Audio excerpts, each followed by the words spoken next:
Oke, selamat datang. Kali ini kita akan melihat lebih dalam perjalanan sebuah gerakan pelajar di Indonesia yang punya sejarah ideologis yang wah kaya banget. Namanya Ikatan Pelajar Muhammadiyah atau biasa disingkat IPM. Nah, ini pertanyaan kuncinya. Pernah kepikiran nggak gimana caranya sebuah organisasi pelajar bisa bertahan lebih dari 60 tahun lewat berbagai macam tekanan politik dan tetap relevan? Ini bukan cuma soal bikin acara loh, tapi soal bagaimana sebuah ide bisa ngasih kekuatan buat bertahan dan beradaptasi. Jadi, apa sih rahasia umur panjangnya IPM? Jawabannya sebenarnya cuma satu kata, ideologi. Ideologi inilah yang jadi semacam kompas, yang ngasih tujuan, yang bikin mereka solid, dan jadi dasar buat setiap langkah yang mereka ambil. Biar gampang, anggap aja ideologi itu kayak mesinnya sebuah gerakan. Tanpa mesin ya cuma jadi pajangan.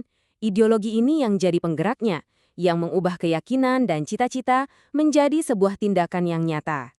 Oke, sekarang kita coba mundur sedikit ke awal berdirinya IPM. Kelahiran organisasi ini sama sekali nggak mulus loh. Nggak ada tuh yang namanya karpet merah. Justru sebaliknya, mereka harus berjuang mati-matian cuma buat bisa diakui keberadaannya. Coba deh kita lihat rentang waktunya.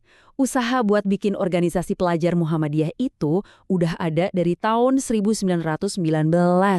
Udah lama banget.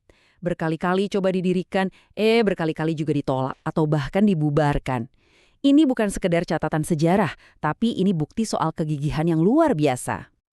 Terus pertanyaannya, kenapa sih kok ditolak? Jadi waktu itu ada kesepakatan besar antar organisasi Islam yang namanya Pancacita. Intinya semua pelajar Islam itu gabung dalam satu wadah yaitu Pelajar Islam Indonesia atau PII. Nah, bagi Muhammadiyah, menjaga persatuan itu nomor satu. Jadi ide bikin IPM ini dianggap berpotensi memecah belah kesatuan itu. Setelah akhirnya berhasil berdiri, ujiannya selesai? Oh, tentu tidak. Justru ujian yang lebih berat datang di era Orde Baru. Ada satu momen yang sangat dramatis yang memaksa mereka untuk mengubah total identitas mereka.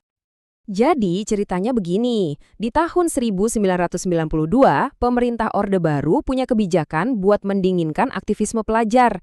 Caranya, semua organisasi dilarang pakai kata pelajar. Nah, IPM kena imbasnya langsung. Mereka terpaksa mengubah nama dari Ikatan Pelajar Muhammadiyah menjadi Ikatan Remaja Muhammadiyah alias IRM. Tapi, uniknya tekanan ini justru jadi apa yang disebut rahmat tersembunyi atau blessing in disguise. Kenapa bisa begitu? Karena dengan nama remaja, jangkauan mereka jadi lebih luas.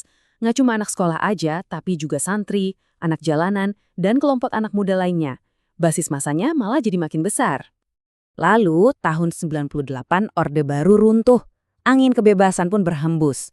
Nah, di dalam IRM sendiri, ini memicu perdebatan yang sengit dan panjang, sampai hampir 10 tahun lamanya.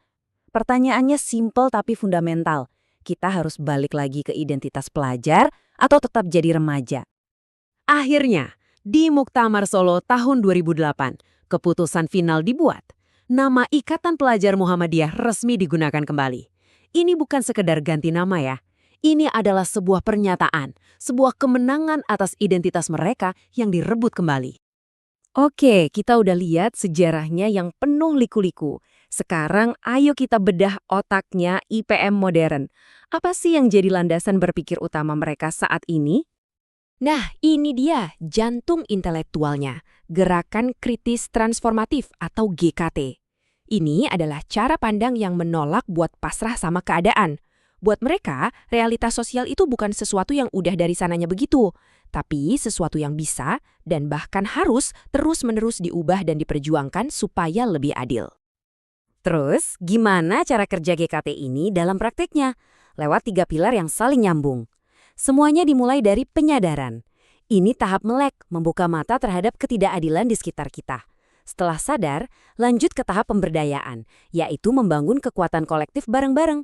Dan puncaknya adalah pembelaan, yaitu aksi nyata untuk membela yang terpinggirkan dan mengubah keadaan. Tapi IPM nggak berhenti di GKT aja. Paradigma ini kan konsep yang besar ya. Nah, mereka terus mengembangkan strategi-strategi yang lebih praktis supaya ideologi inti ini bisa lebih membumi dan jadi aksi yang konkret. Salah satu hasilnya adalah Gerakan Pelajar Kreatif, Ini keren banget.